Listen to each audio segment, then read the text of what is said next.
Hello everyone, welcome to economics preparation. तो law of demand आप सभी ने पढ़ा होगा, लेकिन लॉ ऑफ डिमांड में कुछ ऐसे पॉइंट आ जाते हैं, कुछ ऐसी बातें आ जाती है जिधर से परीक्षाओं में सवाल पूछे जाते हैं और प्रायः आप लोग उसमें गलतियां कर देते हैं। तो यहाँ पे एक छोटे से वीडियो में मैं आप सभी के साथ डिस्कस करने वाला हूँ कि लॉ ऑफ डिमांड में कौन-कौन से वो डायग्राम हैं जिनको आपको ध्यान में रखना चाहिए, ताकि अगर आपके एग्जाम में कोई सवाल इधर से आए तो आप उसमें कोई गलतियां ना करें। ठीक है, तो इस वीडियो में चलिए हम लोग इसी मुद्दे पे बात करते हैं, और इसके लिए सबसे पहले मैं आप सभी के साथ शेयर करूंगा एक सिंपल सा डायग्राम, लॉ ऑफ डिमांड का जो सबसे बेसिक वाला डायग्राम होता है। ठीक है, और उसके बाद जो उसमें अलग अलग स्थितियां आती हैं उन सभी की भी हम लोग इधर चर्चा करने वाले हैं। ठीक है, इसके अलावा कोई भी डाउट अगर आएगा तो आप बताइएगा। तो नॉर्मली जो लॉ ऑफ डिमांड आप पढ़ते हैं, लॉ ऑफ डिमांड क्या कहता है? मार्क का नियम जो होता है वो सामान्यतः क्या कहता है? मार्क का नियम कहता है कि अन्य बातें समान रहें तो किसी भी वस्तु का अगर प्राइस कम होता है तो प्राइस कम होने के फलस्वरूप उसकी डिमांड जो है वो क्या बढ़ जाती है, या उसका अगर प्राइस बढ़ गया तो उसकी क्या डिमांड कम हो जाती है। ये लॉ ऑफ डिमांड कहता है। और नॉर्मली जो लॉ ऑफ डिमांड के तहत आप डिमांड करो बनाते हैं वो कुछ इस तरीके का होता है। ठीक है, इसमें आप एक इक्विलिब्रियम पॉइंट ले सकते हैं, इधर एक पॉइंट इधर आपने ले लिया डिमांडेड क्वांटिटी। ठीक है, डिमांडेड क्वांटिटी आपने ले लिया, और इधर आपने क्या लिया हुआ है? प्राइस। तो ये सिंपली एक इक्विलिब्रियम पॉइंट है इधर की क्यू। ठीक है, तो यहाँ पे संतुलन की स्थिति। लेकिन अगर ऐसा हो जाए, जैसे दो स्थितियां मैंने बताई, पहले स्थिति में कि प्राइस कम हो गई, सपोज दैट प्राइस कम होकर के आ गई P1 पे, प्राइस कम होकर के P1 पे आ गई, तो डिमांडेड क्वांटिटी जो है वो क्या बढ़ जाती है। तो सो डिमांडेड क्वांटिटी क्या बढ़ करके ये Q1 हो जाती है।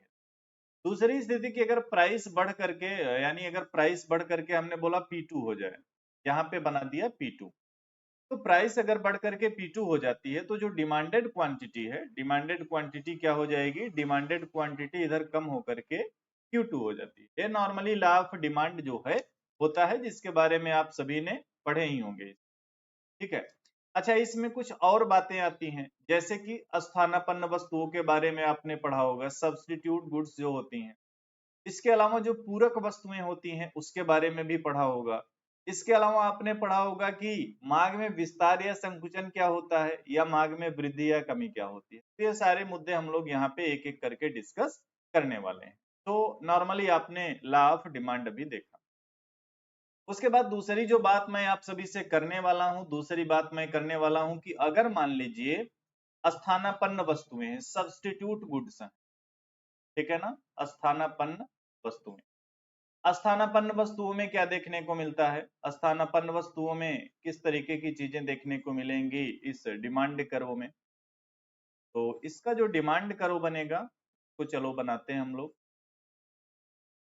इसमें जो डिमांड कर्व बनेगा वो नॉर्मल जो डिमांड कर्व होता है उसकी तुलना में ये अपोजिट बनता है। रीजन क्या है? क्योंकि आप सभी को पता है, आप सभी को पता है। अच्छा, इधर हमने ले लिया, जैसे एक्स वस्तु के रूप में हमने ले लिया चाय को। इधर हमने एक्स अक्ष पे क्या ले लिया है? चाय को ले लिया है। और इधर हमने वाई अक्ष पे क्या ले लिया है? कॉफी को ले लिया।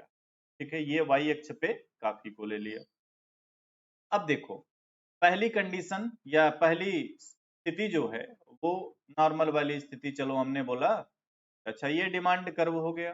ठीक है, इसको प्री बोल दिया और इसको क्या बोल दिया? क्यू बोल दिया। सब्स्टिट्यूट गुड्स ये कहता है, अच्छा एक चीज ध्यान देना, यहाँ पे आपको लेना है चाय की मांग।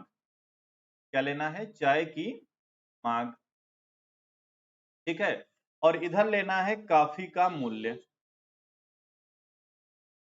ओके, तो अगर कॉफी का मूल्य बढ़ जाता है, ठीक है ना, अगर कॉफी का मूल्य बढ़ करके सपोज दैट P1 हो गया, कॉफी का मूल्य बढ़ करके अगर P1 हो गया तो लोग इसका उपयोग कम करना शुरू करेंगे। यानी अभी अगर कॉफी महंगी हो जाए तो लोग इसके जगह पे फिर क्या चाय पीना पसंद करेंगे, यानी कि चाय की डिमांड जो है वो बढ़ जाएगी, वो Q1 बोल। तो सब्स्टिट्यूट गुड्स में जो डिमांड कर्व आपका बनेगा वो इस तरीके का बनेगा। ठीक है, धनात्मक ढाल वाला बनेगा। इधर से क्या है कि अगर जो दूसरी वस्तु है अगर उसका मूल्य बढ़ जाता है तो पहले वस्तु की डिमांड जो है वो बढ़ जाती है। ओके, तो इस तरीके की चीजें सब्स्टिट्यूट गुड में देखने को मिलती हैं, है ना। जैसे कि अगर आप चाहो तो x और y को भी इसमें लेकर के समझ सकते हो। जैसे एक वस्तु x हो गई, दूसरी वस्तु y हो गई, तो अब इनको सब्स्टिट्यूट आप तब कहोगे कि जब y का प्राइस बढ़े, y का प्राइस क्या हो जाए, y का प्राइस बढ़ जाए, और ऐसी स्थिति में क्या हो कि जो x की डिमांड है, x की डिमांड जो है वो बढ़ जाए, ठीक है ना। यानी कंज्यूमर अगर एक सब्स्टिट्यूट गुड की अगर जो है प्राइस बढ़ रही तो दूसरे सब्स्टिट्यूट का क्या डिमांड बढ़ा देता है। तो इस तरीके का इसमें डिमांड कर्व देखने को मिलता है। ये बात क्लियर हो गई। चलो अब इसके बाद देखते हैं तीसरी कंडीशन, एक आपने इसको भी पढ़ा होगा पूरक वस्तुओं के बारे में। पूरक वस्तु, पूरक वस्तुएं क्या होती हैं? पूरक वस्तुएं होती हैं कि जैसे कि पेन और स्याही को ले लिया आपने, कार और पेट्रोल को ले लिया, एक की वजह से ही दूसरे का अस्तित्व है, आप ये कह सकते हो। तो इसमें जो डिमांड करो बनेगा वो नॉर्मल डिमांड करो बनेगा, इसमें चीजें बिल्कुल नॉर्मली चलेंगी, ठीक है। ये चलो एक पॉइंट है। खैर इधर हमने लगा दिया जैसे एक्स वस्तु की मांग, एक्स वस्तु की मांग, यानी कि एक्स वस्तु की क्या इधर डिमांड लगा दिया, और इधर लगा दिया वाई का मूल्य, वाई वस्तु का, वाई अक्ष पे वाई वस्तु का। तो पहली कंडीशन या पहली स्थिति है ये पी, और इधर को ले लिया हमने क्या। अब अगर ऐसा हो जाए, पूरक वस्तुएं क्या होती हैं? पूरक वस्तुएं आप सभी को पता है कि पूरक वस्तु का मतलब क्या कि जब एक वस्तु के मूल्य में कमी, यानी अगर जैसे कि एक वस्तु जो वाई वस्तु है इसके मूल्य में कमी हो गई, ठीक है ना, इसके मूल्य में कमी हो गई, ये इसके मूल्य में हमने कमी कर दिया, तो ऐसे में क्या, ऐसे में जो दूसरी वस्तु है उसकी डिमांड बढ़ जाए, दूसरी वस्तु की क्या डिमांड बढ़ जाए। ओके, तो एक वस्तु के मूल्य में कमी हुई, कमी P1 के बराबर हो गई, और इसकी डिमांड बढ़ करके फिर क्या Q1 के बराबर हो। तो ये स्थिति क्या दर्शाएगा? ये स्थिति दर्शाएगा पूरक वस्तुओं के बारे में, ठीक है ना। ये क्या हो जाएगा? पूरक वस्तुएं। इतनी बात हो गई। अब उसके बाद फिर क्या, वस्तुओं की बात करेंगे तो देखो एक और वस्तु आप सभी पढ़े ही होंगे, सामान्य वस्तु के बारे में। तो इसका डिमांड कर्व कैसा होगा? सामान्य वस्तु, सामान्य वस्तु जिसे आप नॉर्मल गुड बोलते हैं, नॉर्मल गुड का डिमांड कर्व जो होगा वो इस तरीके का होगा। ऐसा क्यों? क्योंकि देखो, अच्छा इधर क्या लेंगे, इधर लेंगे एक्स वस्तु की मात्रा, एक्स वस्तु की मात्रा, यानी वस्तु की मात्रा ले लेंगे एक्स अक्ष पे, और वाई अक्ष पे क्या ले लेंगे? आय लेंगे। आय किसकी लेंगे? आय इधर जो लेते हैं वो उपभोक्ता की लेते हैं, ठीक है, कंज्यूमर की इनकम लेते हैं। तो इधर क्या होता है, जैसे जब कंज्यूमर की, ये डी हो गया आपका डिमांड कर्व, है ना। तो सामान्य वस्तु का कॉन्सेप्ट क्या होता है? सामान्य वस्तु का कॉन्सेप्ट ये होता है कि अगर कंज्यूमर, पहली पहली स्थिति तो आप ये ले सकते हो, चलो ये हमने बोला कि पहली इक्विलिब्रियम वाली स्थिति है, इधर वाई ले लिया और इधर क्यू ले लिया। सपोज दैट कंज्यूमर की इनकम क्या होती है? बढ़ जाती है, कंज्यूमर की इनकम बढ़ा करके हमने कर दिया y1। तो ऐसे में क्या होगी, नॉर्मल गुड्स में डिमांड कर्व क्या बताएगा कि अगर कंज्यूमर की इनकम बढ़ती है तो एक्स वस्तु है उसकी डिमांडेड क्वांटिटी भी क्या होती है? बढ़ जाती है। अभी ये Q से Q1 हो गई, इनकम बढ़ी तो डिमांडेड क्वांटिटी भी बढ़ गई। ये सामान्य वस्तु का कॉन्सेप्ट होता है। उसके बाद फिर इसमें और क्या देखना होता है? एक चीज आपको देखनी होती है जो निम्न कोटि की वस्तुएं होती, क्या? निम्न कोटि की वस्तुएं। तो निम्न कोटि की वस्तु में क्या होगा? निम्न कोटि की वस्तु, देखो निम्न कोटि की वस्तु वो होगी जिसपे कंज्यूमर कम खर्च करना चाहेगा या खर्च ही नहीं करना चाहेगा अगर उनकी इनकम बढ़ जाती है कंज्यूमर की। तो इसका डिमांड कर्व नॉर्मली जैसे लॉ ऑफ डिमांड के तहत आप डिमांड कर्व पढ़ते हो उस तरीके का होता है। इसमें क्या रूल चलेगा? इसमें जैसे सपोज दैट कि अभी कंज्यूमर की इनकम जो है, अच्छा इधर हमने ले लिया आय है, ये उपभोक्ता की आय है, और इधर क्या है? इधर एक्स वस्तु की मात्रा, वाई अक्ष पे आय लिया है और एक्स अक्ष पे लिया है एक्स वस्तु की मात्रा, ठीक है ना। तो मैंने बोला कि अगर ऐसा हो जाए कि कंज्यूमर की इनकम बढ़ जाए, अच्छा एक तो इक्विलिब्रियम पॉइंट बना लो नॉर्मली, ठीक है, ये वाई बोल दिया, इसको तो क्यू बोल दिया, यहाँ पे इक्विलिब्रियम। दूसरी स्थिति हो गई कंज्यूमर की इनकम बढ़ गई। कंज्यूमर की इनकम अगर बढ़ जाती है तो आप देखो इसकी वो डिमांड जो है, निम्न वस्तु की डिमांड जो है उसमें क्या कर देता है, कमी कर देता है। ये ई पॉइंट। तो यहाँ पे उपभोक्ता की आय बढ़ी, उपभोक्ता की आय जो है वो क्या हुई, बढ़ जाती है। तो जो वस्तु है, यानी एक्स वस्तु हमने लिया है और ये एक्स वस्तु कैसी है, निम्न कोटि की।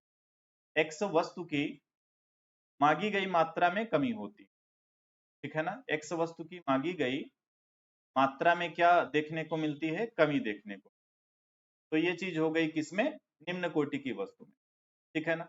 और सामान्य वस्तु में क्या था, सामान्य वस्तु में यह था कि अगर उपभोक्ता की आय बढ़ी, उपभोक्ता की आय अगर बढ़ जाती है तो जो सामान्य वस्तु है, ये सामान्य वस्तु है, पहली चीज ये समझिएगा, सामान्य वस्तु की जो डिमांडेड क्वांटिटी है ये भी क्या, बढ़ जाती है, ठीक है ना। देखो इधर इनकम बढ़ी, डिमांडेड क्वांटिटी भी बढ़ गई, तो ये हो गया। उसके बाद देखो आपको क्या देखना होता है डिमांड के अंतर्गत, इसमें देखना होता है एक कॉन्सेप्ट जैसे कि चेंजेस इन डिमांड, यानी कि मांग में परिवर्तन, मांग में परिवर्तन। अब ये मांग में परिवर्तन को दो तरीके से देखेंगे कि आप सभी को पता, मांग में परिवर्तन देखो कैसे कैसे हो सकता, जैसे कि या तो उस वस्तु की प्राइस में चेंज हो रहा है तब भी डिमांड में चेंज मिल रहा है, या ऐसा हो रहा है कि जो उसकी सब्स्टिट्यूट है कॉम्प्लीमेंट्री गुड्स है उसमें उसके प्राइस में चेंज हो रहा है तब भी डिमांड में चेंज हो रहा। कंज्यूमर की इनकम बढ़ रही या घट रही उसकी वजह से भी डिमांड में चेंज हो रहा।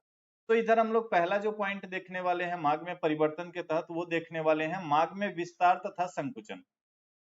पहला पॉइंट क्या देखेंगे, मांग में विस्तार तथा संकुचन। ये क्या होता है इसको समझिए, किसे आप बोलेंगे कि मांग में विस्तार है या किसे आप बोलेंगे मांग में संकुचन है। तो इसके लिए भी एक छोटा सा डायग्राम बनाते हैं हम लोग। एक छोटा सा डायग्राम बना लिया और एक नॉर्मल इसमें डिमांड कर्व हमने बना दिया, ठीक है, नॉर्मली डिमांड कर्व हमने बना दिया। एक इक्विलिब्रियम पॉइंट दर्शा दिया, ये इक्विलिब्रियम पॉइंट हो गया ई, ठीक है। इधर P है और इधर क्या हो जाएगा, इधर आपका Q हो जाएगा ये, और इधर प्राइस लिया जाता है y अक्ष पे, ये y अक्ष हो गया। x अक्ष पे क्या ली जाएगी, डिमांडेड क्वांटिटी, यानी कि वस्तु की मात्रा, वस्तु की मात्रा x अक्ष पे लिया। अब देखो होता क्या है इसमें, यह होता है मांग में विस्तार या संकुचन की बातें आप कैसे समझेंगे। यहाँ पे अन्य बातें समान होती हैं, तो ध्यान देना, अन्य बातें समान, ये ध्यान में रखना, ठीक है ना। अन्य बातें समान रहने पर, अन्य बातें समान रहने पर जब मूल्य में कमी के कारण, प्राइस में क्या हुई कमी, तो मूल्य में कमी के कारण अगर ऐसा हो जाए कि डिमांड बढ़ जाए तो इसे बोलते हैं, इसे बोलेंगे ये हो जाएगी मांग में विस्तार हो रहा है, मांग में विस्तार हो रहा है। लेकिन अगर ऐसा हो जाए कि मूल्य में वृद्धि हो रही है और मूल्य में वृद्धि के फलस्वरूप क्या डिमांड में कमी हो जाए, तो ये स्थिति क्या कहलाएगी, ये स्थिति कहलाएगी मांग में संकुचन। और ध्यान रखने वाली बात यह है कि इधर ये दोनों ही स्थितियां एक ही डिमांड कर्व पे चलेंगी, इसमें कोई अलग से डिमांड कर्व नहीं बना। तो पहली स्थिति हमने बोला कि प्राइस जो है क्या हुआ, प्राइस हमने बोला कम हो गया, प्राइस देखो कम करके हमने कर दिया P1, P1 प्राइस किया। अभी आप देखो प्राइस कम हो गया तो जो डिमांडेड क्वांटिटी है वो बढ़ करके क्या हो गई, Q1 हो गई। ये नया इक्विलिब्रियम पॉइंट E1 बना दिया, ठीक है ना। तो यहाँ पे आपने क्या देखा, मांग में विस्तार। सो एक डिमांड कर्व पे, अब ध्यान से सुनना, एक ही डिमांड कर्व पे जब आप नीचे की तरफ चलते हो तो उधर क्या देखने को मिलेगा, मांग में विस्तार देखने को मिलेगा। लेकिन अगर ऐसा हो जाए, अगर ऐसा हो जाए कि प्राइस में क्या हो जाए, प्राइस में हमने बोला वृद्धि हो गई, मूल्य में वस्तु के वृद्धि हो गई, वृद्धि हमने कर दिया P2 के बराबर, तो अब नया इक्विलिब्रियम पॉइंट इधर बनेगा E2 और ये हो जाएगा Q2। अब आपने क्या देखा, अब आपने देखा कि जो डिमांडेड क्वांटिटी है उसमें कमी हो गई, ठीक है ना, डिमांडेड क्वांटिटी क्या कमी हो गई। तो अब देखो आप जब एक ही डिमांड कर्व पे ऊपर की ओर जा रहे हो, ऊपर की ओर जाने वाली स्थिति क्या कहलाएगी, ये कहलाएगी मांग में संकुचन को दर्शाएगी, ठीक है ना। और नीचे की तरफ चलोगे तो ये क्या दर्शाएगी, नीचे की तरफ जब आप चलोगे एक ही डिमांड कर्व पे तो ये मांग में विस्तार को बताएगी।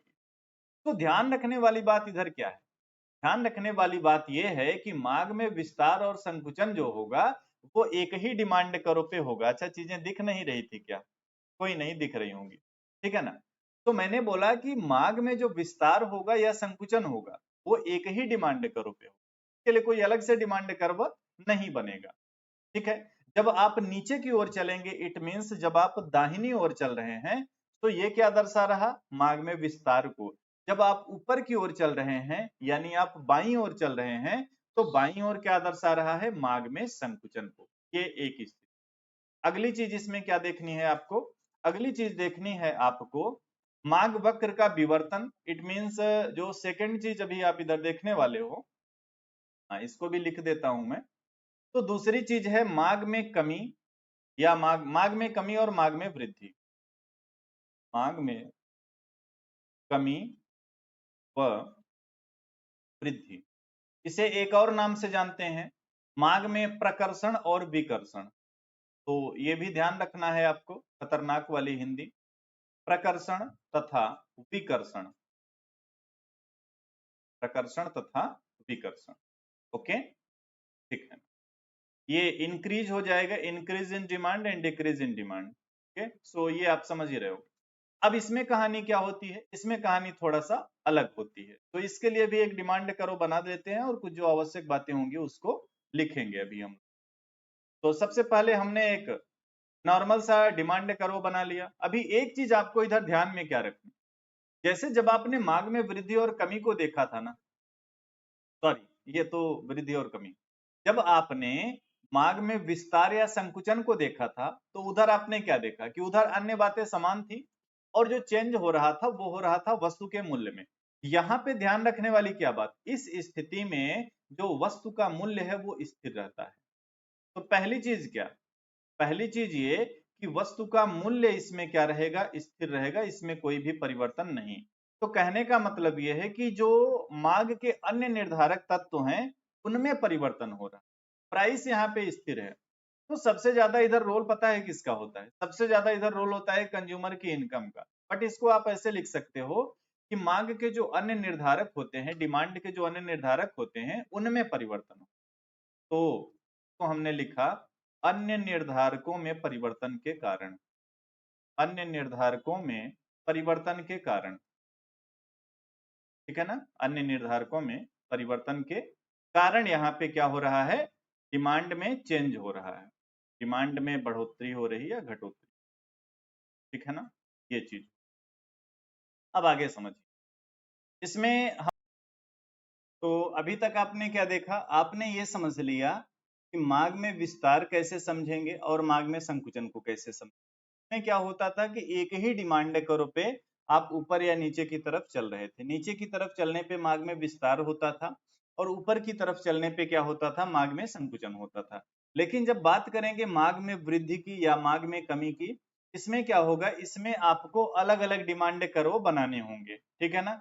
क्योंकि मैंने क्या बोला कि इधर प्राइस यानी कि कीमत क्या है, स्थिर है। प्राइस लाइन आप इधर देख सकते हो, प्राइस लाइन क्या है, स्थिर है, इस पी पॉइंट में आप देख सकते हो। ये जो D2 वाला डायग्राम है, ये जो D2 वाला डिमांड कर्व है, ये क्या है, ये मूल स्थिति है, ये मूल स्थिति है, यानी इसे आप क्या कह सकते हो, ये शुरुआत वाली इक्विलिब्रियम वाली स्थिति, ठीक है। अब इधर जो भी क्वांटिटी डिमांडेड है वो सारी चीज अपनी जगह है। लेकिन अगर ऐसा हो जाए कि मैंने बोला कि मांग के जो अन्य निर्धारक तत्व हैं उसमें परिवर्तन हो जाए, तो अगर देखो मांग में अन्य निर्धारक तत्वों में परिवर्तन होने से अगर डिमांडेड क्वांटिटी बढ़ जाती है, सपोज दैट हमने इधर लिया उपभोक्ता की आय को, हमने इधर क्या लिया, कंज्यूमर की इनकम को, कहां पे लिख दूं, चलो यहीं पे छोटे में लिख दिया, उपभोक्ता की आय, उपभोक्ता की आय, ठीक है। तो अगर इस उपभोक्ता की आय में क्या हो रहा है, परिवर्तन हो रहा है, सपोज दैट कंज्यूमर की इनकम बढ़ जाती है और प्राइस क्या है, सेम है वस्तु का, सो वो डिमांडेड क्वांटिटी बढ़ा देगा। तो अगर देखो जो मूल स्थिति है, मूल स्थिति से अगर आप ऊपर की ओर चलोगे तो ये क्या दर्शाएगा, ये दर्शाएगा मांग में वृद्धि को। ये क्या दर्शाएगा, मांग में इधर क्या हो रही है, वृद्धि हो रही है। ओके। और वहीं अगर हो जाए ऐसा कि कंज्यूमर की इनकम कम हो जाए या और अन्य वजह से, किसी वजह से डिमांडेड क्वांटिटी में कमी होने लगे, तो अगर आप नीचे की तरफ चल रहे हो, ये जो इक्विलिब्रियम पॉइंट है, अगर आप इससे नीचे की तरफ एक डिमांड करो बना रहे हो, तो ये स्थिति किसको दर्शाएगी? ये स्थिति दर्शाएगी मांग में कमी को। तो इसका सिंपल सा कॉन्सेप्ट यही है, ठीक है ना? कि इधर जो चेंजेस देखने को मिलेंगे वो किसकी वजह से मिलेंगे? वो मांग के निर्धारक के जो अन्य कारक हैं उनकी वजह से देखने को मिलते हैं। लेकिन जब आपने पढ़ा क्या? आपने पढ़ा मांग में विस्तार और संकुचन, तो वहां पे सारी चीजें प्राइस के हिसाब से चलती थी भाई। किसी भी वस्तु की प्राइस में अगर चेंज हुआ तो डिमांडेड क्वांटिटी में चेंज हो गया, सो एक ही डिमांड कर्व पे हम ऊपर या नीचे की ओर घूम टहल रहे थे। बट यहाँ पे क्या प्राइस स्टेबल है? यहाँ पे जो मांग के अन्य निर्धारक तत्व हैं उनमें परिवर्तन होने की वजह से चेंज होता है, और उस वजह से फिर हमको नया डिमांड कर्व बनाना होता है। सो अगर ऊपर की तरफ बना रहे हैं तो ये क्या बताएगा कि मांग में वृद्धि हो रही है, नीचे की ओर बना रहे हैं तो ये क्या बताएगा? मांग में कमी हो रही है। तो ये मांग से रिलेटेड जितने भी डायग्राम हो सकते थे, जिधर से आप थोड़े बहुत कंफ्यूज हो सकते थे, उसके बारे में मैंने चर्चा किया। कोई क्वेरी है, कोई बात नहीं समझ में आई है, आप बिल्कुल कमेंट बॉक्स में बता सकते हैं, कोई भी अपनी क्वेरी को पूछ सकते हैं। थैंक यू एवरीवन, बने रहिए इकोनॉमिक्स प्रिपरेशन के साथ। अगर आप इस चैनल पे नए हैं तो चैनल को सब्सक्राइब जरूर करें और इस वीडियो को अपने दोस्तों तक जरूर शेयर करें। Thank you everyone.